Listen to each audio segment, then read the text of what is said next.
भारत माता की जय। भारत माता की जय। देखिए, आप लोगों को अगर वॉशरूम जाना हो, एक बार हो आइए। और आप लोग ये भी बता दो मुझे कितनी देर सुनना चाहते हो। 1 घंटे सुन सकते हो आप? क्योंकि 1 घंटे मिनिमम है हमारा। डिमांड पे हम 1.5 घंटे बोलते हैं, नहीं तो 2 घंटे भी कर देते हैं, लेकिन मिनिमम 1 घंटे है। तो 1 घंटे तक अगर वॉशरूम जाना है तो हो आइए, मोबाइल को साइलेंट कर लीजिए। और मैं भारतीय जनता पार्टी के अपने इंटेलेक्चुअल सेल के हमारे यहाँ संयोजक अक्षय जी को धन्यवाद देता हूँ। उन्होंने मुझे आप लोगों से संवाद करने का मौका दिया है। मैं भाषण देता नहीं, मैं संवाद करता हूँ। तो बीच बीच में कुछ पूछूंगा, तो जब पूछूंगा आपको जो ठीक लगे उसका उत्तर दीजिएगा। केवल चुप नहीं रहना, एक तरफा ये नहीं है। संवाद का मतलब दोनों तरफ से। इसमें से मैं अपनी बात शुरू करूं उसके पहले थोड़ी सी, कितने लोग फेसबुक पे हैं? हाथ उठा लें। अरे बहुत लोग हैं, बहुत लोग। अच्छा, सुनते भी हैं। मैं मंच, सम्मानित मंच, हमारे बहुत परम मित्र धर्मवीर जी, हम लोग पिछली पार्टी में एक ही साथ में हुआ करते थे। इंटेलेक्चुअल सेल के हमारे अध्यक्ष अक्षय कपूर जी, हमारे जिलाध्यक्ष जी रोहतास जी, हमारी बहन अनुजा जी सुप्रीम कोर्ट में मिलती रहती हैं कभी कभी, और सम्मानित सारे साथी, बहन हमारी मुखर्जी जी, और आप सबको मैं अपना स्नेह भेंट करता हूँ। बड़ों को प्रणाम करता हूँ, छोटों को आशीर्वाद देता हूँ। पिता तुल्य जो लोग बैठे हैं उनका चरण छू के आशीर्वाद प्रणाम करता हूँ। आज का दिन बहुत ही महत्वपूर्ण दिन है। डॉक्टर श्यामा प्रसाद जी की आज जयंती है। उस पर जिलाध्यक्ष जी ने बहुत अच्छी चर्चा किया, उसको रिपीट नहीं करूँगा, टाइम बहुत कम है। उसके बाद जो कुछ मैं और बोलने वाला था वो अनुजा जी ने कह दिया। तो अब मेरे पास डॉक्टर श्यामा प्रसाद जी के बारे में बोलने के लिए बहुत कुछ है। उनके ऊपर 3-4 घंटे बोला जा सकता है, लेकिन इस समय मेरे पास ज़्यादा नहीं बचा हुआ है उनके ऊपर बोलने के लिए। तो इसलिए मैं कुछ और बात करता हूँ। मैं बात करता हूँ जो डॉक्टर श्यामा प्रसाद जी उस समय सोचा करते थे और जिन खतरों की चर्चा वो कर रहे थे, क्या वो खतरे खत्म हो गए या वो खतरे अभी बने हुए हैं, उतने ही हैं, या वो खतरे बढ़ रहे हैं। डॉक्टर श्यामा प्रसाद मुखर्जी एजुकेशनिस्ट के अलावा बहुत बड़े वकील थे, बहुत बड़े बैरिस्टर थे। एक्चुअली उस समय जो लॉ की डिग्री, उस समय बैरिस्टर की डिग्री होती थी, वो बैरिस्टर भी थे। तो वो कल्चरल राष्ट्रवाद की बात करते थे, कल्चरल नेशनलिज्म की बात करते थे। और उस ज़माने में जो खतरे हमें आज दिख रहे हैं, बहुत सारे लोगों को तो आज भी नहीं दिख रहे हैं, ये खतरे उस समय उनको दिखाई पड़ रहे थे। 1947 मतलब उनकी दृष्टि कितनी दूरदृष्टि थी कि 75 साल पहले उन्होंने उन खतरों को भांप लिया था जिन खतरों को हम आज देख पा रहे हैं, और उसमें भी 10% देख पा रहे हैं, 90% देख ही नहीं पा रहे।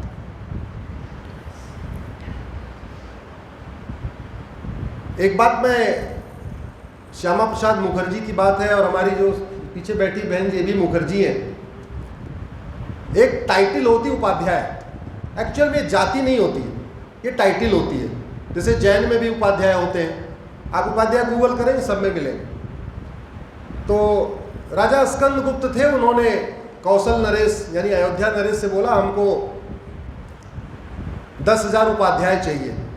उपाध्याय का मतलब जो अस्त्र की शिक्षा दे और शस्त्र की भी शिक्षा दे। जो केवल शास्त्र की शिक्षा दे उसको आचार्य कहते थे उस जमाने में, लेकिन जो शास्त्र के साथ शस्त्र की भी शिक्षा दे उसको उपाध्याय कहते थे। तो उन्होंने उपाध्याय दिया 10,000, उसके बदले में उनको गाय दिया 10,000। तो राजा स्कंदगुप्त ने कौशल नरेश यानी अयोध्या नरेश को 10,000 गाय दिया। बोले हम उपाध्याय फ्री में नहीं ले रहे, आप मुझे उपाध्याय दे रहे हैं, उसके बदले में आपको गाय दे रहे हैं। ये मीडियम ऑफ एक्सचेंज होता था। उन्होंने कुछ उपाध्याय बंदगांव में बसाए, जो झारखंड में एक स्थान है बंदगांव, जो वहाँ बसाए गए उनको कहते हैं बंदोपाध्याय। कुछ उपाध्याय उन्होंने गंगा सागर में बसाए, उनको कहते हैं गंगोपाध्याय। कुछ उपाध्याय उन्होंने चटगांव में बसाए, जो बांग्लादेश में है, उनको कहते हैं चट्टोपाध्याय। और कुछ उपाध्याय अपने स्थान पे मुख्य स्थान पे रखा, उसको कहते हैं मुखोपाध्याय।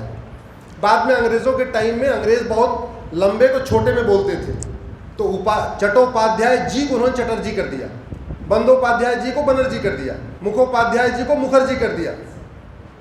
तो बनर्जी, चटर्जी, मुखर्जी ये बाद में इस तरीके से, थोड़ा सा मैंने कहा यूथ बैठे हैं तो इनको थोड़ी बैकग्राउंड भी पता होनी चाहिए, हमारे देश में कैसे टाइटल बढ़ते बढ़ते बढ़ते छोटे होते चली गई। एक जो श्यामा प्रसाद जी बात करते थे खतरे की, राजा भरत का ननिहाल था कैकेयी, राम के भाई भरत उनका ननिहाल था कैकेयी, और माता का नाम था कैकेयी। हमारे देश में जरा सोचिए, जेंडर जस्टिस, जेंडर इक्वेलिटी का एग्जाम्पल सुनिए। उस जमाने में राजकुमार का नाम राज्य पे नहीं होता था, राजकुमार का नाम राज्य पे नहीं होता था, राजकुमारी का नाम राज्य पे होता था। जैसे कौशल देश की राजकुमारी कौशल्या, सौमित्र देश की राजकुमारी सुमित्रा, कुंतल देश की राजकुमारी कुंती, गंधार देश की राजकुमारी गंधारी, वैसे कैकेयी देश की राजकुमारी कैकेयी। और वो कैकेयी, जहां राजा कैकेयी ने अपनी बिटिया राजकुमारी कैकेयी के लिए विश्व का सबसे बड़ा भगवान विष्णु का मंदिर बनाया था, क्योंकि रानी कैकेयी भगवान विष्णु की पूजा करती थी, वो कैकेयी देखते देखते पाकिस्तान बन गया। उसको पेशावर कहते हैं, एग्जैक्टली वो जो प्लेस है उसको पेशावर कहते हैं। और उस पेशावर में हिंदू तो छोड़िए, उस विष्णु मंदिर का एक ईंट भी नहीं बचा हुआ है। गंधार नरेश ने अपनी बेटी गांधारी के लिए एक बहुत भव्य शिव मंदिर बनाया था। जब वो कंधार बन गया, यानी अफगानिस्तान बना, तो उस कंधार में उस भव्य शिव मंदिर की एक ईंट भी नहीं बची, शिवलिंग छोड़िए उस ईंट भी नहीं बची। देखते देखते चाणक्य तक्षशिला रावलपिंडी हो गया, कुंभा काबुल हो गया, कैकेयी पेशावर हो गया, पर्शिया ईरान हो गया, खत्म होते चले गए, खत्म होते चले गए। और बाकी तो छोड़िए, एक मेरी PIL चल रही है सुप्रीम कोर्ट में, अगर आप लोगों ने फेसबुक या ट्विटर पे देखा होगा, भारत के 9 राज्यों में भी हिंदू खत्म हो गए। आप लोगों को कुछ आइडिया होगा, अगर आप लोग देख रहे होंगे, अखबारों में पढ़ रहे होंगे, वो मैंने PIL फाइल किया है कि भारत के 9 राज्यों में हिंदू खत्म हो चुके हैं। और कैसे, कितने बचे हैं उसको देखिए। लद्दाख में 1%, लक्षद्वीप में 2%, मिजोरम में 2%, नागालैंड में 8%, मेघालय में 11%, ऐसे 9 राज्यों में भी हिंदू खत्म हो गए। बाद में मैंने थोड़ा इसको और स्टडी किया तो पता चला 9 राज्यों में खत्म हुए थे, लेकिन अगर डिस्ट्रिक्ट वाइज इसको कैलकुलेट करें तो 200 जिलों में खत्म हो चुके हैं। भारत में टोटल 750 जिले हैं, 750 जिलों में से 200 जिलों में हिंदू खत्म हो गए। हिंदू खत्म होने का मतलब होली दिवाली बंद हो गई, खत्म होने का मतलब कि या तो पलायन कर गए या कन्वर्ट हो गए। भाई पाकिस्तान का जब बंटवारा हुआ था तो पाकिस्तान में जो टोटल गैर मुस्लिम थे वो 25% थे। अगर आप जैन, बौद्ध, हिंदू, सिख सबको मिलाइए तो 25% के आसपास थे। अब वहाँ कितने बचे हुए हैं? 1%। अफगानिस्तान में 1805 में जो वहाँ के प्रधानमंत्री थे उनका नाम था पंडित नंदराम टिक्कू। अफगानिस्तान के प्रधानमंत्री का क्या नाम था? जोर से बोलिए जरा, ये बच्चों को जरूर बोलना चाहिए। 1805 में अफगानिस्तान के प्राइम मिनिस्टर का नाम था पंडित नंदराम टिक्कू, जो एक कश्मीरी ब्राह्मण थे। और अभी आपने सुना होगा कि अफगानिस्तान से अंतिम सिखों का जत्था आया है, सुना होगा आपने, आया है। तो वहाँ भी खत्म हो गए। भारत के 9 राज्यों में खत्म हो गए, भारत के 200 जिलों में खत्म हो गए।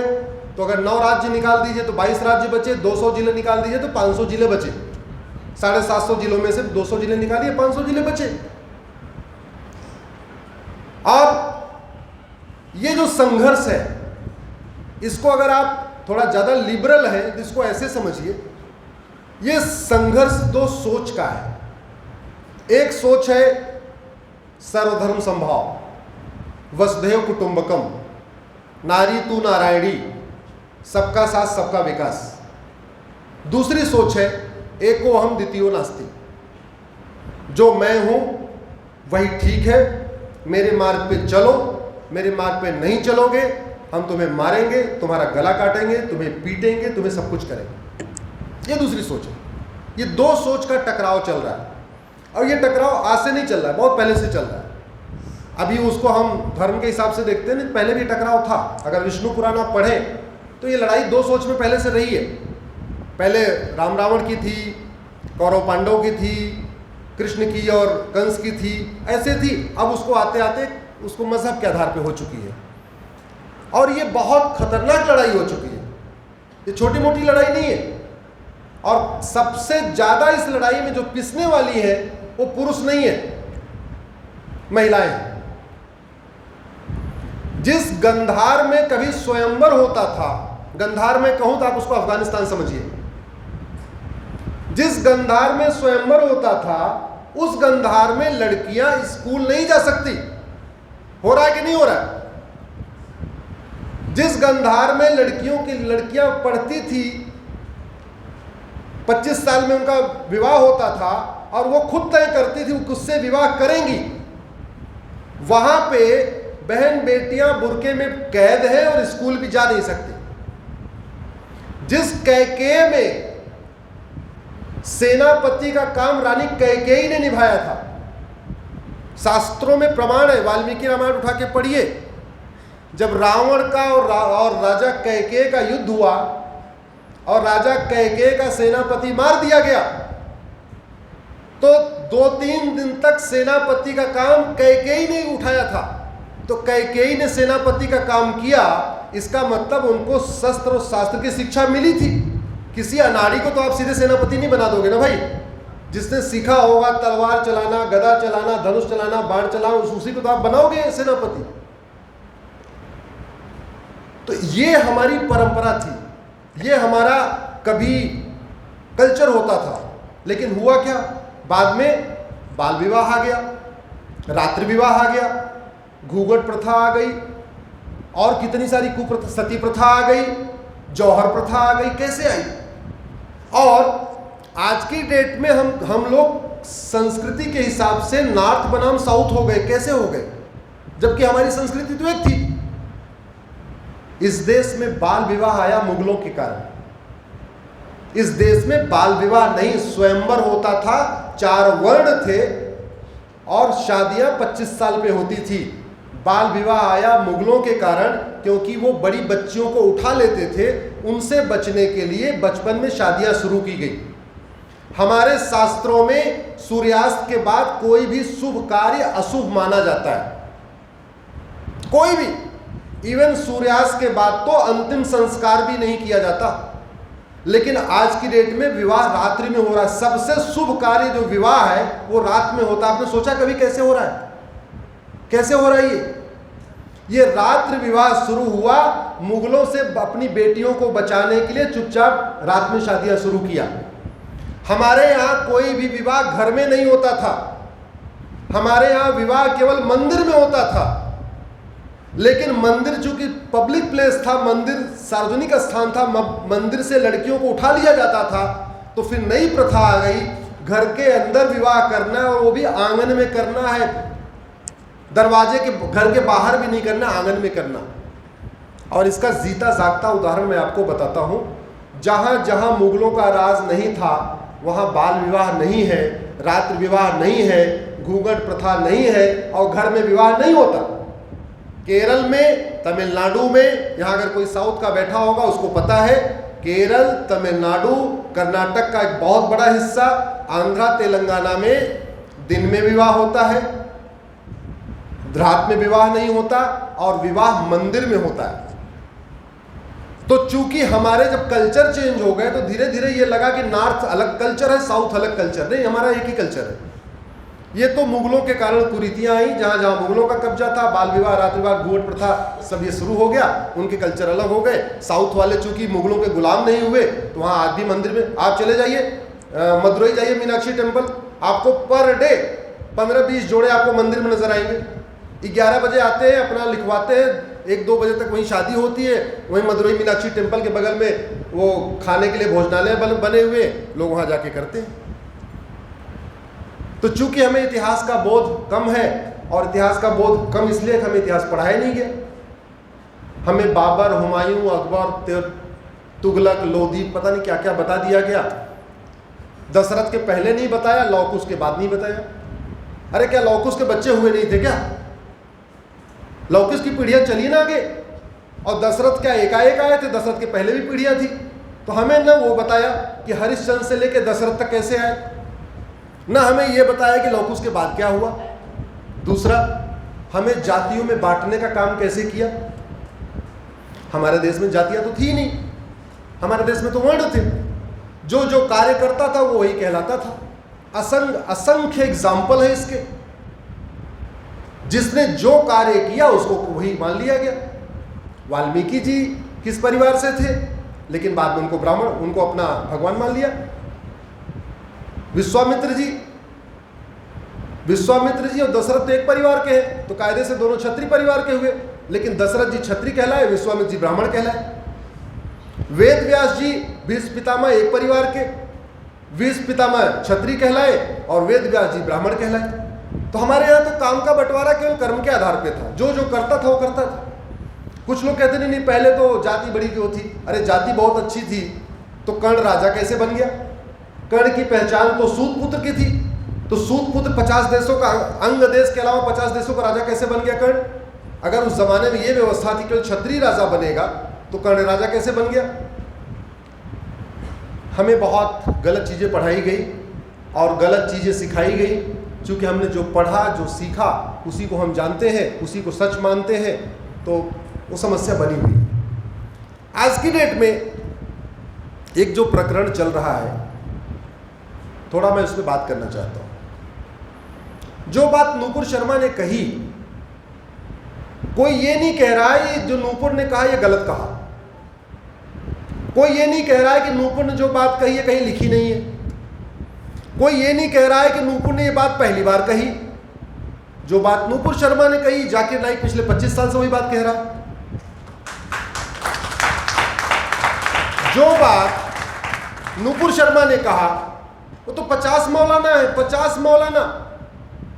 जो बात नूपुर शर्मा ने कही हर मदरसे में वही बात पढ़ाई जाती है, सिखाई जाती है। और नूपुर ने तो एक बार कहा, माफी मांग लिया, फिर भी कह रहे हैं सरतन से जुदा FIR करो, गिरफ्तार करो। ये 50 सैकड़ों मौलाना वही बात पिछले 25-30 साल से कह रहे हैं, एक भी बार माफी नहीं मांगी, उनके खिलाफ कोई FIR की बात नहीं कर रहा है। इतना बड़ा दोहरा मापदंड आप कभी कल्पना कर सकते हो? इतना बड़ा पाखंड। एक लड़की, एक बिटिया ने कहा, माफी मांग लिया, तब भी माफ करने के लिए तैयार नहीं। सैकड़ों लोग उसको सैकड़ों बार कह चुके हैं और माफी नहीं मांग रहे, फिर भी कह रहे हैं कि उनके खिलाफ कोई कार्रवाई नहीं। हमें इस पाखंड को समझना पड़ेगा। एक बहुत बड़ा इस समय आप कल्चरल वार हो रहा है। इस कल्चरल वार से कुछ न कुछ निकलेगा, लेकिन कल्चरल वार से क्या निकलेगा ये इस बात पर डिपेंड करेगा कि हम सब कितने उसके लिए अलर्ट हैं, कितने समझदार हैं, और कितने हमारे पास फैक्चुअल जानकारी है, और कितने हम उसके लिए आगे के लिए तैयार हैं। आपने खिलाफत आंदोलन शुरू हुआ होगा, खिलाफत आंदोलन सुना होगा ना। खिलाफत आंदोलन 1919 में शुरू हुआ था, 1920 में पीक पे आया, 1921 में और पीक पे आया, 1922 में और पीक पे आया, फिर खत्म हुआ। लेकिन उस खिलाफत आंदोलन जो 1920-21 में पीक पे रहा, उसका नतीजा क्या निकला? 1947 में क्या हुआ? जोर से बोलिए जरा। 1920 में खिलाफत आंदोलन शुरू हुआ और बंटवारा कब हुआ? 1947। ये 2020 में खिलाफत आंदोलन शुरू हो चुका है। ये 2020, 2021, 2022 जो कुछ हो रहा है, ये खिलाफत पार्ट 2 हो रहा है। मैं खिलाफत पार्ट 2 इसलिए कह रहा हूं, कहते नहीं जिसको झगड़ा करने का मन है वो कुछ न कुछ उसको बहाना चाहिए झगड़ा करने का। कुछ भी करो, मैं झगड़ा करूंगा। अदरवाइज ये जो तनाव फैला हुआ है, तनाव का तो मतलब ही नहीं होना चाहिए था। जो बात नूपुर ने कहा उसको सैकड़ों लोग कह चुके हैं, जो बात नूपुर ने कहा वो किताब में लिखा हुआ है। या तो उस किताब को कहे किताब गलत है, या तो उन मौलानाओं के खिलाफ पहले FIR कराओ, जाकिर नाइक के खिलाफ FIR कराओ। देवबंद के, बरेली के, जो भारत के पूरी दुनिया के मौलाना वही बात रोज रोज कहते रहते हैं, उसको उनके खिलाफ FIR कराओ। वही बात मदरसों में पढ़ाई जा रही है, मदरसे के उनके जो टीचर है उनके खिलाफ FIR करो। वो नहीं करना।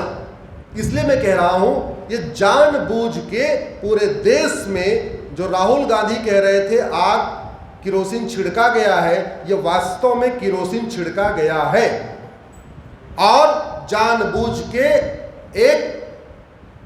एक तरीके से ये खिलाफत पार्ट 2 शुरू कर दिया गया है। इसमें बचने की जरूरत है। बहन जी क्या कह रही है सलूशन? अभी तो डेवलप कर रहा था मैं प्रॉब्लम को, अब मैं आ रहा हूं सलूशन पे। इस देश में कानून है, उसका नाम है राइट टू एजुकेशन एक्ट। सबने सुना होगा राइट टू एजुकेशन एक्ट। उस कानून में एक शब्द जोड़ दिया जाए, एक शब्द, इक्वल, तो क्या कानून क्या बन जाएगा? जरा बोलो बच्चों, क्या बनेगा कानून? Right to equal education. Right to education act है, सब लोग जानते हो, सब लोग जानते हैं भैया, शिक्षा अधिकार कानून। उसमें एक शब्द जोड़ दिया जाए इक्वल, तो वो बन जाएगा राइट टू इक्वल एजुकेशन, यानी समान शिक्षा का अधिकार। उसमें पढ़ने की उम्र है 6 से 14 साल, उसको बढ़ा के कर दे 6 से 18। 18 का मतलब 12वीं तक। CBSE खत्म करो, ICSE खत्म करो, मदरसा बोर्ड खत्म करो, सारे बोर्ड खत्म कर दो। जिस तरीके से 40 तरीके के टैक्स को मिला के आपने GST लागू कर दिया माननीय प्रधानमंत्री जी, उसी तरीके ये 40 तरीके के शिक्षा बोर्ड जो है इनको खत्म करिए। राइट टू एजुकेशन को राइट टू इक्वल एजुकेशन बनाइए। इसमें पढ़ने की उम्र 6 से 14 साल करिए। बंगाल का बच्चा बंगाली में पढ़ेगा, गुजरात का बच्चा गुजराती में पढ़ेगा, महाराष्ट्र का बच्चा मराठी में पढ़ेगा, तमिलनाडु वाला अपना तमिल में पढ़ेगा, आंध्रा वाला तेलुगु में पढ़ेगा, सब अपनी अपनी भाषा में पढ़ेंगे, लेकिन सिलेबस और कंटेंट एक होना चाहिए। यही इसका समाधान है। नहीं तो आप ये देख लीजिए, दुनिया में आपको 3 तरीके के देश मिलेंगे। एक देश बिल्कुल शांत, एक देश भारत जैसे आग जल रही है लेकिन अभी धुआं चल रहा है, अभी सुलगा नहीं है।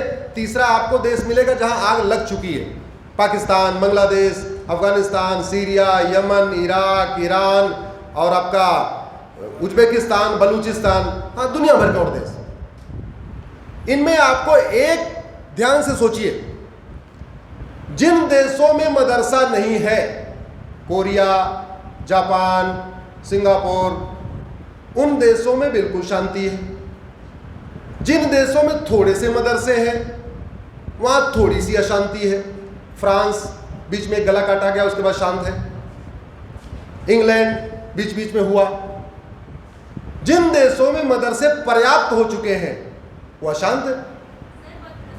आप ये देखिए कि पाकिस्तान में जब हिंदू खत्म हो गए, कोई नहीं बचा, तब पता कहां बम फूट रहा है? सिया की मस्जिद में बम फूट रहा है, अहमदिया की मस्जिद में बम फूट रहा है। तो बम फोड़ना एक ट्रेनिंग है, एक साइकोलॉजी है, बम फोड़ना है। भाई जब आप बच्चे को यह सिखा दोगे कि जब तक एक भी काफिर है तब तक जन्नत, कयामत की रात नहीं आएगी। ध्यान से समझिए, जब तक एक भी काफिर है तब तक कयामत की रात नहीं आएगी। जब तक कयामत की रात नहीं आएगी तब तक जन्नत और जहन्नुम का फैसला नहीं होगा। तब तक आप कब्र में ऐसे ही पड़े रहोगे, ये डिसाइड नहीं होगा आपको जन्नत जाना कि जहन्नुम जाना। अब जब तक जन्नत नहीं जाओगे तब तक केसर की शराब नहीं मिलेगी, दूध की नदी नहीं मिलेगी, 72 हूर नहीं मिलेंगी, फूलों का गद्दा नहीं मिलेगा। ये फिलॉसफी अगर बचपन में बच्चे को डाल दिया गया तो वो तो पूरी जिंदगी का उसका टारगेट हो जाए, कैसे भी कयामत की रात आए, बस कयामत की रात आ जाए, कयामत की रात आ जाए, कयामत की रात आ जाए। और फिर उसको बता दिया कयामत की रात ऐसे नहीं आएगी, जब तक एक भी बचा है काफिर तब तक कयामत की रात नहीं आएगी। तो स्वाभाविक सी बात है, वो सोचे कि चलो यार 2-4 काफिर मैं भी खत्म कर लूं। और जब ये भी बता दिया कि आपने काफिरों को कन्वर्ट कराया तो जन्नत जाने के जितने पैरामीटर हैं उसमें 10 पॉइंट, 15 पॉइंट या 20 पॉइंट, मान लो 100 नंबर चाहिए जन्नत जाने के, तो 10 नंबर कन्वर्जन का भी है। तो यार चलो 10 लोग कन्वर्ट भी करा दूं। नहीं तो धोखा दे के कन्वर्ट करा दूं, नाम छिपा के कन्वर्ट करा दूं, अपना तिलक लगा के कन्वर्ट करा दूं, माला पहन के कन्वर्ट करा दूं। चल रहे हैं ना दुनिया भर के पहचान छिपा छिपा के। तो जब ऐसी ट्रेनिंग बचपन में दे दिया तो आपको लगता है कि बिना उन स्कूलों के बंद किए शांति आ सकती है? जरा जोर से बताइए, शांति आ सकती है क्या? कुछ लोग कह रहे थे कि नहीं नहीं गुरुकुल खोल दीजिए, आप भी गुरुकुल खोलिए। मैं भी कलकत्ता में था, बड़े बुद्धिजीवी लोग थे, वो बोले कि भाई ठीक है, अगर वो नफरत सिखा रहे हैं आप भी गुरुकुल खोलो। हमने कहा भैया ये बताओ कौन सी किताब है तुम्हारी जिसमें नफरत सिखाई जाती है?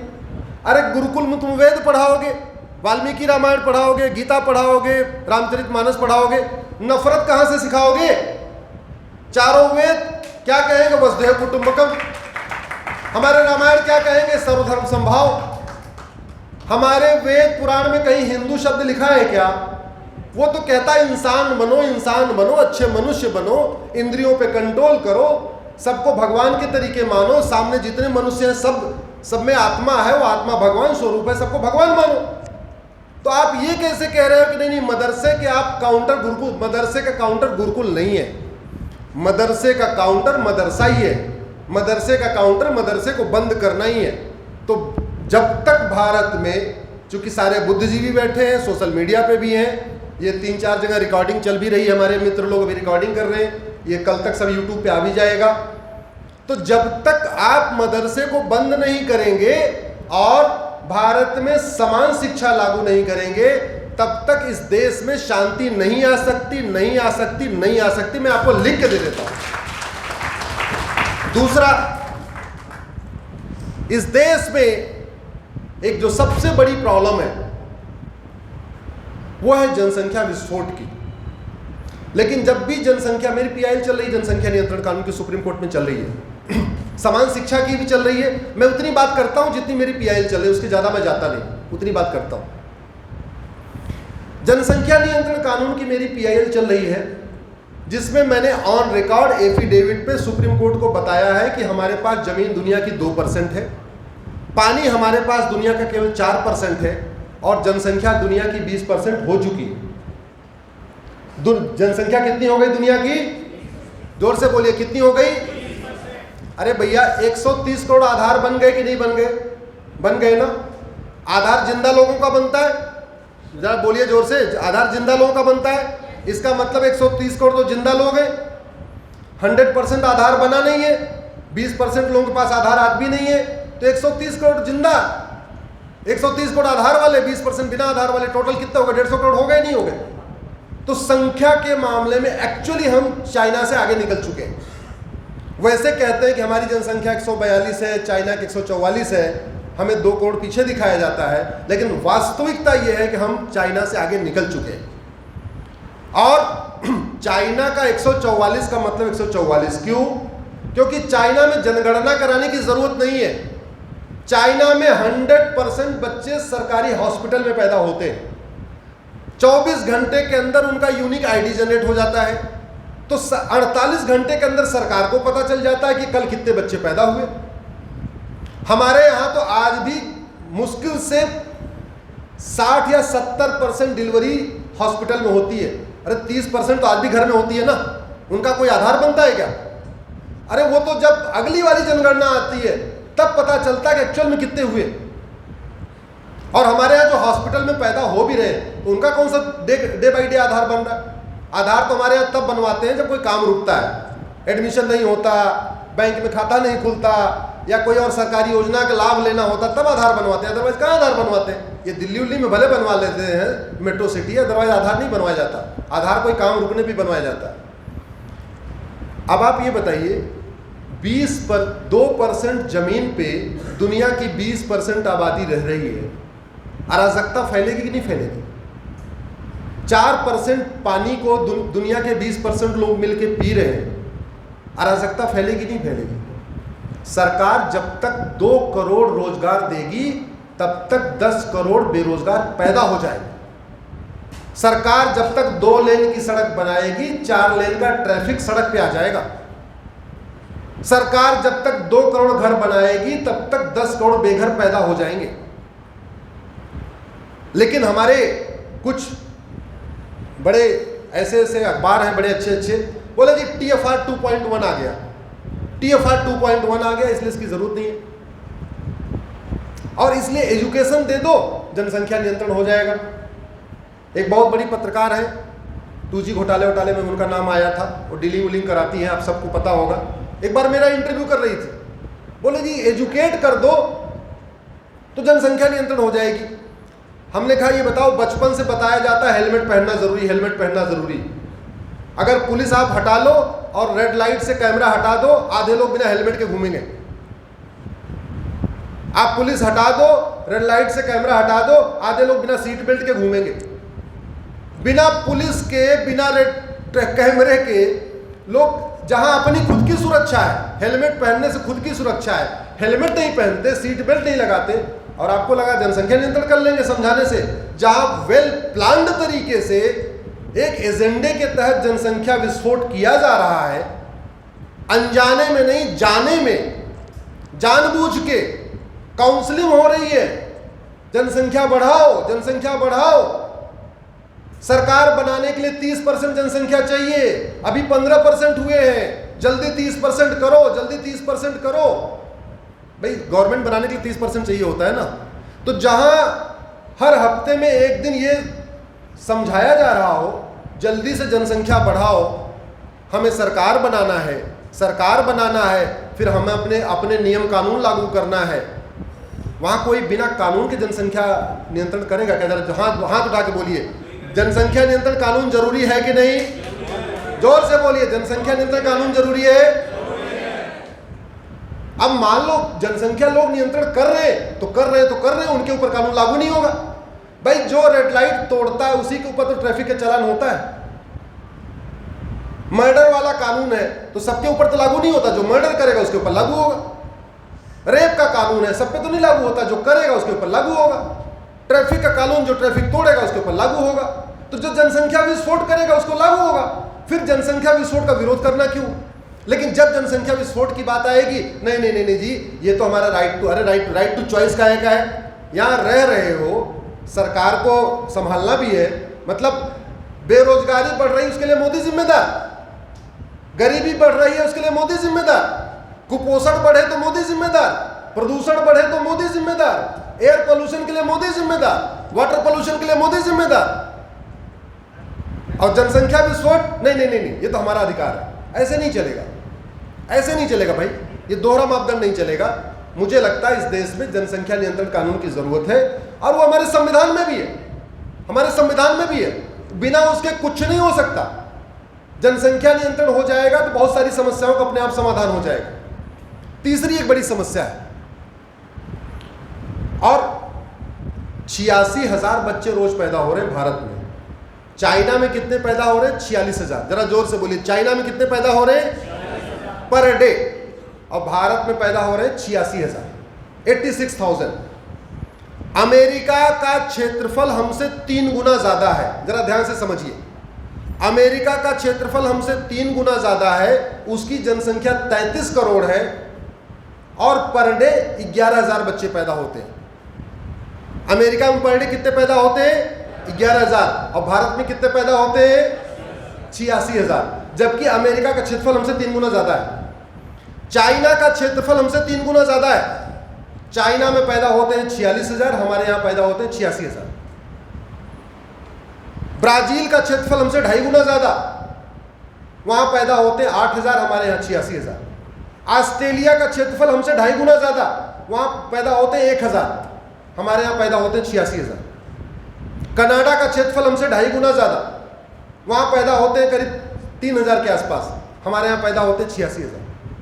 मतलब जिन देशों का क्षेत्रफल हमसे 2 गुना, 2.5 गुना, 3 गुना हो रहा है, वहां मैक्सिमम चाइना है जहां 46,000 पैदा हो रहे हैं, और हमारा क्षेत्रफल जो 1/3 है, अमेरिका का 1/3, चाइना का 1/3, ब्राजील का 1/3, कनाडा का भी लगभग 1/3, ऑस्ट्रेलिया का 1/3 से थोड़ा 1/3 से मतलब 2.5 लेस है। वहां इस तरीके की हो रही है। तीसरी, भारत की एक बहुत बड़ी समस्या बन चुकी है घुसपैठ। भारत में पर डे 4 से 5 हज़ार घुसपैठिए रोज आ रहे हैं। मेरी PIL चल रही है, अगर आप गूगल करेंगे आपको डिटेल मिल जाएगा। सुप्रीम कोर्ट में PIL चल रही है। दिल्ली की सरकार जवाब नहीं दे रही है, इतनी सेकुलर हो गई, जवाब नहीं दे रही। 2017 से PIL चल रही है। बंगाल नहीं जवाब दे रहा है। ऐसे कई सारे सेकुलर स्टेट्स हैं जहाँ से जवाब नहीं आ रहा कि उनको निकालना है कि नहीं निकालना। अब 86,000 बच्चे रोज पैदा हो रहे हैं और 4 से 5 हज़ार रोज आ भी रहे हैं, तो हो गए कितने? 90,000। 90,000 हो गए ना भाई। 86,000 यहाँ वाले, 4,000 उधर वाले भी आ रहे हैं। और जो आ रहे हैं, अगर उनकी आपको जनसंख्या विस्फोट की स्पीड देखनी है तो एक बार रंगपुरी पहाड़ी जाओ, या आप जमुना जी का खादर में जाओ, आप एक बार बवाना जाके देखो, एक बार आप नरेला का जो झुग्गी वाला एरिया वहां जाके देखो। उम्र 30 साल बच्चे 10, उम्र 35 साल बच्चे 12।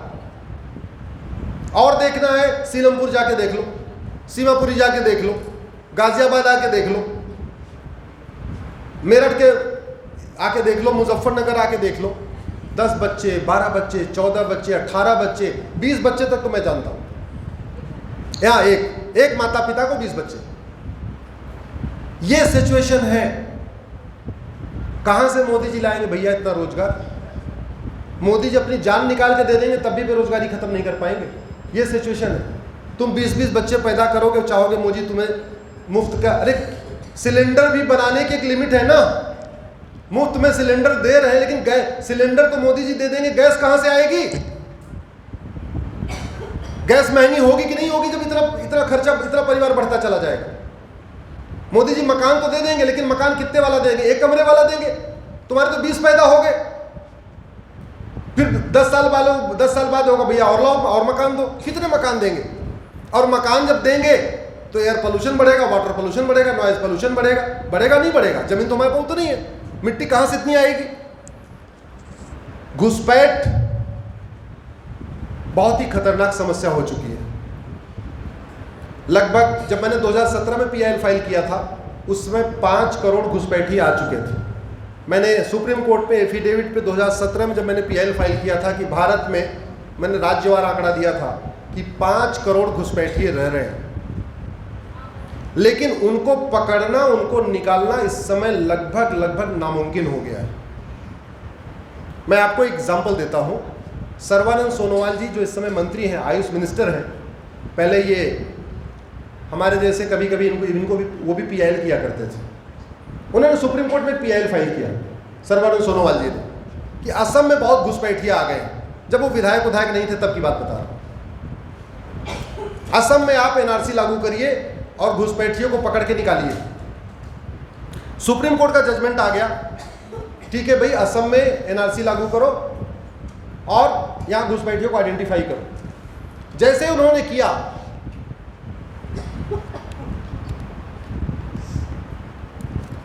और घुसपैठियों की पहचान हुई, कांग्रेस की सरकार थी, पहले राउंड में 45 लाख घुसपैठिए पकड़े गए। कितने? जोर से बोलिए, कितने? असम में, एक राज्य में। जब 45 लाख घुसपैठिए पकड़े गए, तत्काल इनका इकोसिस्टम बहुत तगड़ा है। ये 5-7 बड़े बड़े दिग्गज वकील उतारे गए, नाम मैं नहीं लेना चाहूंगा। उसमें कोई भूतपूर्व गृह मंत्री है, कोई भूतपूर्व कानून मंत्री है, कोई भूतपूर्व शिक्षा मंत्री है, ऐसे ऐसे मंत्री हैं सुप्रीम कोर्ट में वकालत करते हैं। उसमें से 45 लाख में 2-4 में थोड़ी कुछ टेक्निकल गलती रही, वो वाली गलती दिखा के सुप्रीम कोर्ट आए, बोले साहब देखो ये जो पहचान की गई ये गलत है, देखो ये फला आदमी का ये कागज गलत, फला आदमी का ये कागज गलत। सुप्रीम कोर्ट में सुनवाई होने में साल भर, 1 साल लग गया। 1 साल में क्या हुआ, वहां खेल शुरू हुआ। पहले 2,000 रुपए दिया, आधार बनवा लिया, एक डॉक्यूमेंट बन गया। कितने में? जोर से बोलिए, 2,000। फिर 2,000 रुपए दिया, आधार दिखाया, राशन कार्ड बन गया। 4,000 में 2 डॉक्यूमेंट, आधार बन गया, राशन कार्ड बन गया। फिर 2,000 पकड़ाया, बर्थ सर्टिफिकेट, 3 डॉक्यूमेंट हो गया। जब 3 डॉक्यूमेंट हो गया, फिर उन्होंने फिर 3,000 पकड़ाया। उस समय 2,000 में ड्राइविंग लाइसेंस बनता था, अभी तो महंगा हो गया, 5,000 रुपये रेट हो गया है। 2,000 रुपये और पकड़ाया, ड्राइविंग लाइसेंस। और जब 4 डॉक्यूमेंट हो गया, आधार बन गया, राशन कार्ड बन गया, बर्थ सर्टिफिकेट बन गया, ड्राइविंग लाइसेंस बन गया, फिर उन्होंने 2000 रुपये और पकड़ाया, वोटर आईडी। 5 डॉक्यूमेंट हो गए। जब तक ये सुप्रीम कोर्ट में दोबारा केस चल ही रहा था, इसी बीच घुसपैठियों ने 7-8 हज़ार रुपये खर्च करके 4-5 डॉक्यूमेंट बनवा लिए। एनआरसी क्या होता है? रजिस्टर आते हैं घर घर लेके, उस रजिस्टर में नाम लिखा जाता है। आते हैं अपने लेखपाल, पटवारी, जो क्लर्क लेवल के अपने कर्मचारी, वही आते हैं। दोबारा आए, उनको सबको फिर वो गांधी छाप दिया 2-2 हज़ार। भाई लोगों ने रजिस्टर में नाम भी जोड़ दिया। लेकिन वो इतने चालाक, इतने अलर्ट, वो लेखपाल पटवारी, उनको लगा कि ये 45 लाख घुसपैठिए हैं, इनका नाम जोड़ूंगा तो संख्या तो बढ़ जाएगी, हमको तो मेंटेन करना है पूरा बैलेंस। उन्होंने क्या किया, दिन भर में जितने घुसपैठियों का नाम जोड़ते थे उतने भारतीयों का नाम निकाल देते थे। भारतीयों ने तो पैसा दिया नहीं। आप अगर आपके घर पे कोई आए एनआरसी करने, आप पैसा दोगे क्या? जरा जोर से बोलो। नहीं। आप क्यों दोगे? आप कागज दिखा दोगे। घुसपैठियों ने क्या किया, दिन भर में मान लो एक लेखपाल या एक पटवारी ने 50 नाम जोड़ा तो 50 नाम निकाल दिया। वो घुसपैठियों का नाम रजिस्टर में जोड़ते गए, असम के लोगों का नाम निकालते गए। ये खेल हो गया और इसका नतीजा क्या हुआ, वो एनआरसी फेल हो गई। दोबारा फिर एनआरसी हुई। तब तक सर्बानंद सोनोवाल जी मुख्यमंत्री हो चुके थे। अब जिसकी पीआईएल पे ऑर्डर हुआ एनआरसी का, वो खुद ही मुख्यमंत्री हो गया। अब आप सोचो, क्या उन्होंने कोई कोर कसर छोड़ी होगी एनआरसी करने में? एनआरसी लागू करने में कोई गुंजाइश छोड़ी होगी क्या? अरे उनका दिल का मैटर था ना, उनके जज्बातों का मैटर था। फिर वही हुआ, फिर सुप्रीम कोर्ट भागे, फिर उसको 1 साल लिंगरान किया। तब तक कुछ लोगों ने पासपोर्ट भी बनवा लिया, कुछ लोगों ने खतौनी भी बनवा लिया, कुछ लोगों ने इसमें भी कर लिया, कुछ लोगों ने उसमें भी कर दिया, कुछ लोगों ने बैंक में खाता भी खुलवा लिया। स्थिति ये हो गई, जब दोबारा एनआरसी हुई तो जो 45 लाख थे वो आ गए 12 लाख, और 12 लाख में फिर डिस्प्यूट हो गया, क्योंकि 12 लाख में भी आधे भारतीयों का नाम आ गया। फिर वही खेल हो गया। हमारे लिए सबसे बड़ा खतरा जनसंख्या विस्फोट के बाद करप्शन है। ये दिल्ली में ये जो कोरोना का टाइम आया है, ये कोरोना का टाइम हम सब के लिए तो मुसीबत वाला टाइम था, लेकिन घुसपैठियों के लिए गोल्डन अपॉर्चुनिटी थी। दिल्ली सरकार ने क्या किया, बोला जिसके पास कोई राशन कार्ड नहीं है हम उसको भी राशन देंगे, और राशन नहीं देंगे बल्कि राशन कार्ड भी देंगे। इस कोरोना के टाइम में दिल्ली के जितने भी करीब मेरे रिकॉर्ड के हिसाब से 8 लाख घुसपैठिए भारत दिल्ली में रहते हैं, उन सभी घुसपैठियों को राशन कार्ड उपलब्ध करा दिया गया। अब उनके पास राशन कार्ड भी है, उनके पास आधार भी है, उनके पास ड्राइविंग लाइसेंस भी है। आप कहाँ से एनआरसी लागू कर लोगे? आप सफल नहीं हो सकते। और जब सफल भी जैसे आप लागू भी कर लोगे तब तक लोग सुप्रीम कोर्ट पहुंच जाएंगे। इस देश में भारत और भारत की संस्कृति को बर्बाद करने के लिए लगभग 50,000 करोड़ हर साल खाड़ी देशों से हवाला के जरिए आ रहा है। कितना आ रहा है? जोर से बोलिए जरा। 50,000 करोड़ रुपए हवाला के जरिए आ रहा है खाड़ी देशों से। अभी एक नया मॉडल भी आ गया। एक नया मॉडल ये आया है कि जो लोग वहाँ पे नौकरी करते हैं, धोबी का, नाई का, इसका उसका जो काम करते हैं, उनको डबल सैलरी दी जा रही है। जैसे 1,000 उनको रियाल मिलना था, उनको 2,000 रियाल दिया जाता है। क्यों? बोले भैया देखो, तुम्हें साल में 12,000 रियाल तुम्हारी तनख्वाह हो गई, ये जो एक्स्ट्रा तुम्हें 12,000 दिया है ये तुम्हें फला जगह जाके देना है, फला मदरसे में देना है, फला मस्जिद में देना है, फला मौलवी में देना है। एक नया और भी फंडिंग का चैनल आ चुका है। अब उसको सरकार कैसे पकड़ेगी? वो कह रहा है हमारी जो धोबी काम कर रहा है, बोली हमारी 1,000 नहीं, हमारी तो तनख्वाह 2,000 रियाल है। तो एक भारत में ये जो बड़ी बड़ी गगनचुंबी इमारतें बन रही हैं, जो मज़ार बन कर रही है, बड़ी बड़ी दरगाहें बन रही हैं, बड़ी बड़ी मस्जिदें बन रही हैं, उसका भारत में से फंडिंग तो निकली रही है, लेकिन खाड़ी देशों से बहुत बड़ी फंडिंग आ रही है। दूसरा, कांग्रेस बड़ी होशियार है। मुगलों ने जो काम तलवार के दम पे किया था, अंग्रेजों ने वही काम कानून बना के किया, और कांग्रेस ने भी वही काम कानून बना के किया। कांग्रेस ने कई ऐसे कानून बनाए जो या तो लूटने के लिए बनाया या तो बांटने के लिए बनाया। किसके लिए बनाया? या तो लूटने के लिए या तो बांटने के लिए, या तो वोट के लिए बनाया या तो नोट के लिए बनाया। जैसे 1991 का कानून बनाया, पूजा स्थल कानून, 1992 में माइनॉरिटी कमीशन एक्ट, वैसे उन्होंने 2010 में एक कानून बनाया जिसको कहते हैं FCRA। कांग्रेस को लगा 2014 में शायद हम चले जाएंगे, वापस नहीं आएंगे, और वापस अगर हम नहीं आएंगे लेकिन हमारे जो पालतू लोग हैं इनका रोटी कपड़ा मकान की व्यवस्था चलती रहे, उनके रोटी कपड़ा मकान की व्यवस्था करने के लिए उन्होंने कानून बना दिया FCRA, और 3 लाख NGO को FCRA का लाइसेंस दिलवा दिया। FCRA का मतलब आप विदेशों से फंडिंग ले सकते हैं। उस FCRA के जरिए लगभग 50,000 करोड़ रुपए हर साल आ रहा है। तो एक आपका हवाला के जरिए आ रहा है, एक FCRA के जरिए आ रहा है।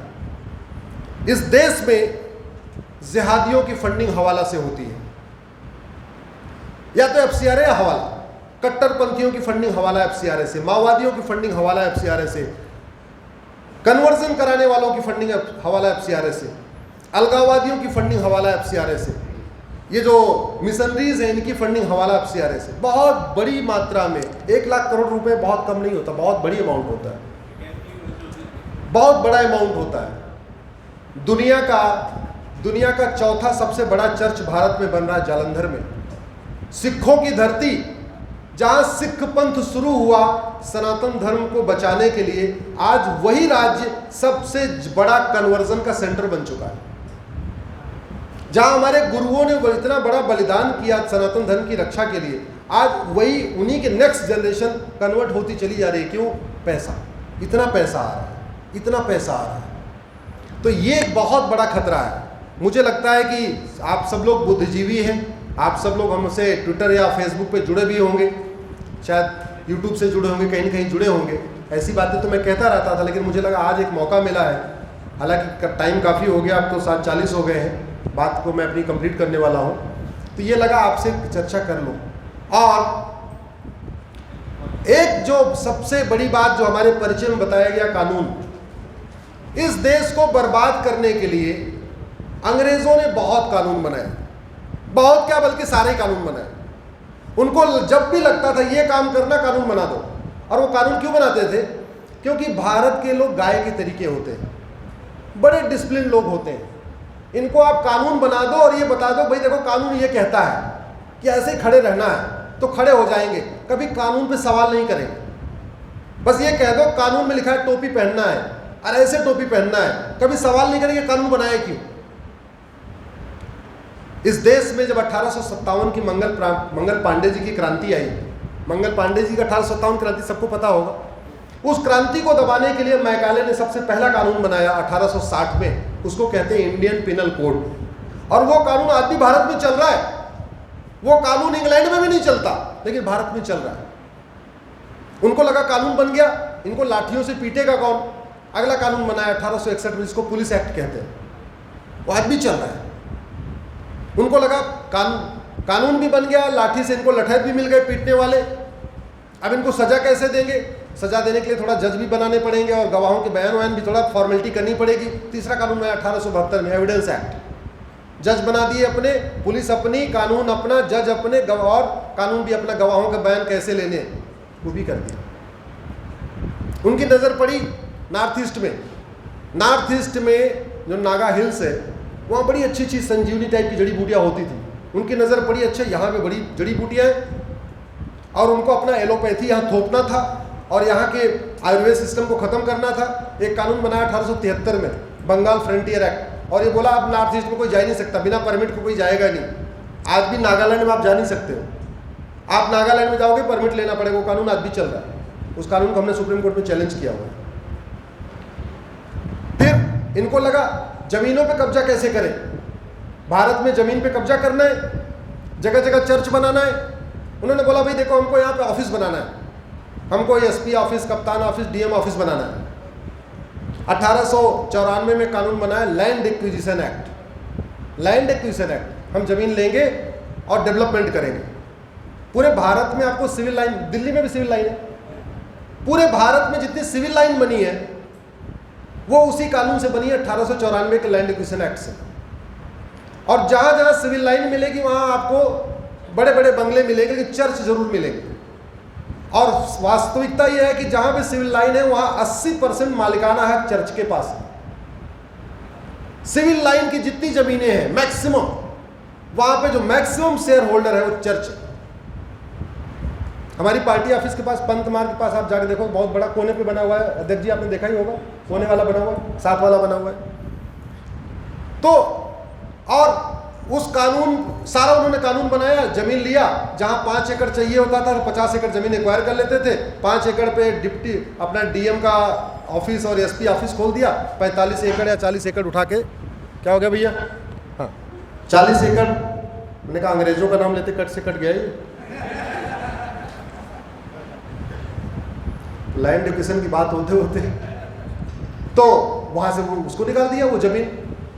इस तरीके से एक एक करके अंग्रेजों ने उन कानूनों को बदला। जब तक 1947 के पहले बने कानून खत्म नहीं होंगे तब तक इस देश में सुख शांति नहीं आ सकती, तब तक इस देश में समृद्धि नहीं आ सकती।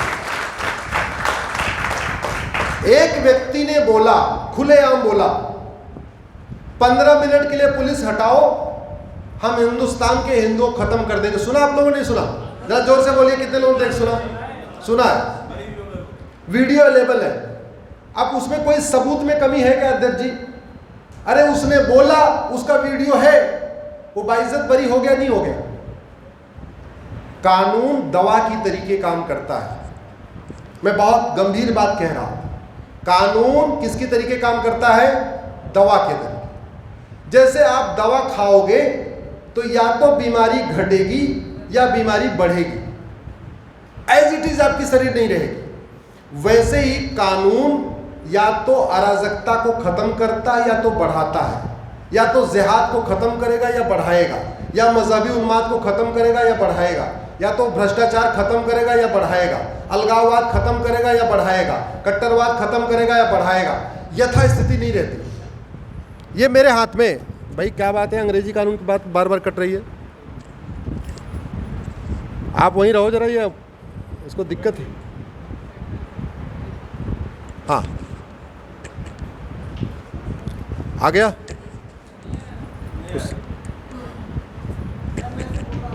आवाज आ रही है क्या? मेरे हाथ में अमेरिका का फेडरल पीनल कोड है, देख रहे हैं आप लोग? हाँ, ये अमेरिका का फेडरल पीनल कोड है। आवाज आ रही है? आवाज नहीं, अभी नहीं आ रही। तो हाँ, इसमें अपहरण करने पे मिनिमम 50 इयर्स की सजा है। अपहरण करने कितना है? 50 साल। भारत में इंडियन पिनल कोड जो चल रहा है उसमें अपहरण की मिनिमम 7 साल, मैक्सिमम 7 साल है। इंडिया में किडनैपिंग की मैक्सिमम कितना? 7 साल। अमेरिका में किडनैपिंग का मिनिमम कितना? आप बताओ, अमेरिका में अपहरण हो सकता है क्या? हो सकता है क्या? अमेरिका में जो बात ओवैसी ने यहां बोला, ये बात अगर वो अमेरिका में जाके बोलता, 15 मिनट के लिए पुलिस हटा दो, सारे अमेरिका वालों को खत्म कर दूंगा, उसको कम से कम 100 साल की सजा होती। तो दोबारा कोई कहने की हिम्मत करता क्या? हमारे देश में इतनी हत्याएं हो गई, मैं 2-4 नाम आपको पढ़ के बताता हूं। अगर आप ये बताओ किसी हत्यारे को फांसी हुई क्या? मैं आपको एक बार जरा, चूंकि इतने लोग बलिदान दिए हैं, राजू की हत्या हुई, कृष्णा की हत्या हुई, जिहादियों ने मारा, मैं वो उन हत्याओं की बात कर रहा हूँ। शिवम की हत्या हुई, बादल की हत्या हुई, नीलेश की हत्या हुई, कमलेश की हत्या हुई, गंगाराम की हत्या हुई, डॉक्टर नारायण की तो दिल्ली में ही हुई हत्या हुई थी, रतन लाल की भी दिल्ली में हत्या हुई, अभिजीत की बंगाल में हुई, रामलिंगम की हत्या हुई, रिंकू शर्मा की भी दिल्ली में हत्या हुई थी, ध्रुव त्यागी की भी दिल्ली में हत्या हुई थी, चंदन गुप्ता की उत्तर प्रदेश में हुई थी, बंधु प्रकाश की हुई थी, रचित जाट की भी दिल्ली में हत्या हुई, अंकित शर्मा की भी दिल्ली में हत्या हुई थी, अंकित सक्सेना की भी दिल्ली में हत्या हुई थी, दिलवर नेगी की हत्या भी दिल्ली में हुई थी, हिना तलरेजा की हुई थी, ट्विंकल शर्मा की हुई थी, किशन भरवाड़ का हुआ, कमलेश तिवारी का हुआ, निकिता राजपूत हुआ, किसी को फांसी हुई क्या? हुई किसी को? नहीं। अमेरिका में आप अगर मेरे ट्विटर हैंडल पे जाके देखेंगे तो मैं ट्वीट करता रहता हूं, अमेरिका में 1-1 लाख साल की सजा होती है। आदमी जिंदा नहीं रहेगा, लेकिन दिमाग में टेरर रहे।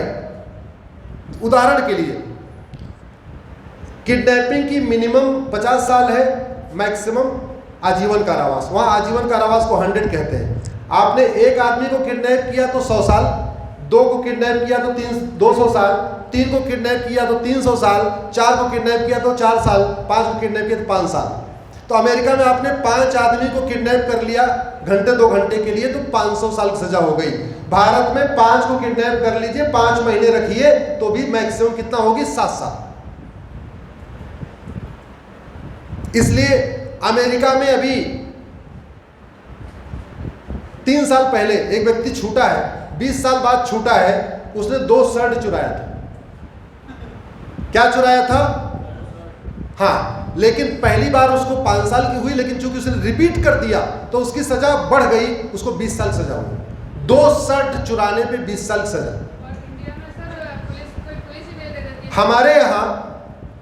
हमारे यहाँ तो 70,000 करोड़ का कॉमनवेल्थ घोटाला हो गया, उसमें किसी को 7 साल की नहीं हुई। 1,76,000 करोड़ के 2G घोटाले में किसी को आजीवन कारावास नहीं हुआ। 1,86,000 करोड़ के कोयला घोटाले में किसी को आजीवन कारावास नहीं हुआ। तो जैसे मैंने कहा ना, जितना कठोर दंड होता है, आप घर में भी देख लीजिए, जिस घर में जितना स्ट्रिक्ट आपका नियम कानून रहेगा वहां पे लोग ठीक ठाक से रहेंगे। अगर आप उनको छोड़ दोगे, कोई 5 बजे सो उठेगा, कोई 8 बजे सो उठेगा, कोई 10 बजे सो उठेगा, कोई 8 बजे ब्रेकफास्ट करेगा, कोई 15-12 बजे ब्रेकफास्ट करेगा, कोई ब्रेकफास्ट करेगा ही नहीं, कोई कुछ भी करेगा। एक डिसिप्लिन होनी चाहिए।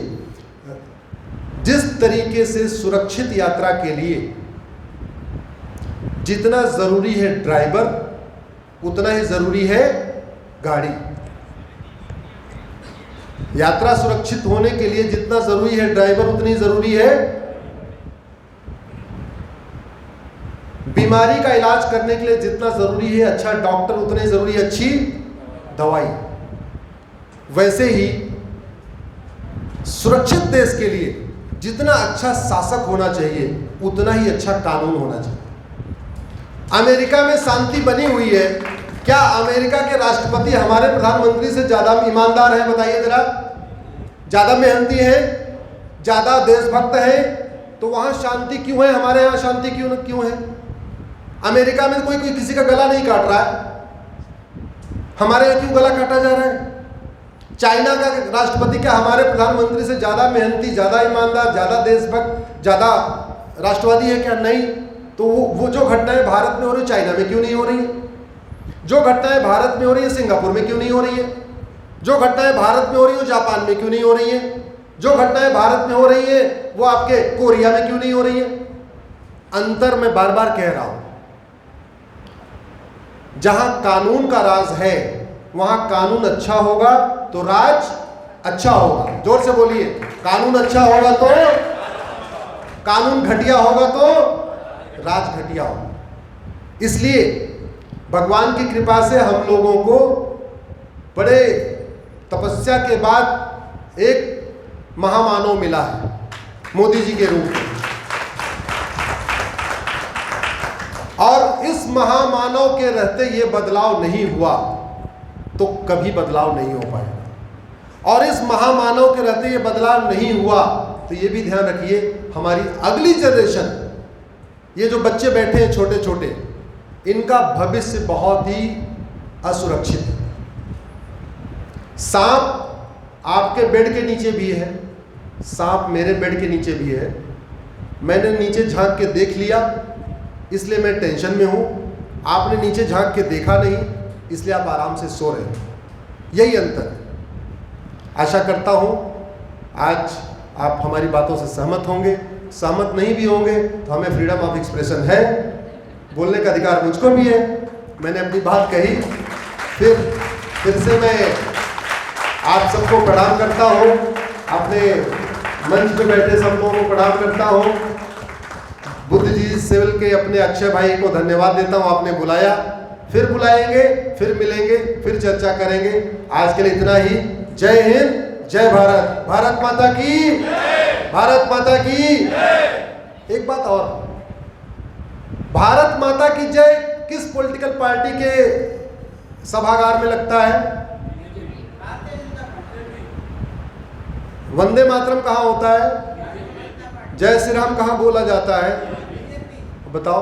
वंदे मातरम, भारत माता की जय जहाँ बोला जाता है उसको कहते हैं कम्युनल है। मतलब पाखंड भी आप देखो, जहाँ वंदे मातरम बोला जाता है, जहाँ भारत माता की जय बोला जाता है, कहते तो कम्युनल है, और जहाँ नहीं बोलते कहते मैं सेकुलर हूँ। ये स्थिति आ चुकी है। शेष आप लोग सद्बुद्धिमान हैं। एक सलाह है, जो लोग फेसबुक पे हैं, अगर आप लोग थोड़े अपने फेसबुक की मित्रों की संख्या बढ़ा ले तो अच्छा रहेगा। अगर आपको फेसबुक के जुकरबर्ग ने 5000 दोस्त बनाने के लिए छूट दिया है, उस छूट का फ़ायदा उठाइए, 5-5 हज़ार फ्रेंड बनाइए।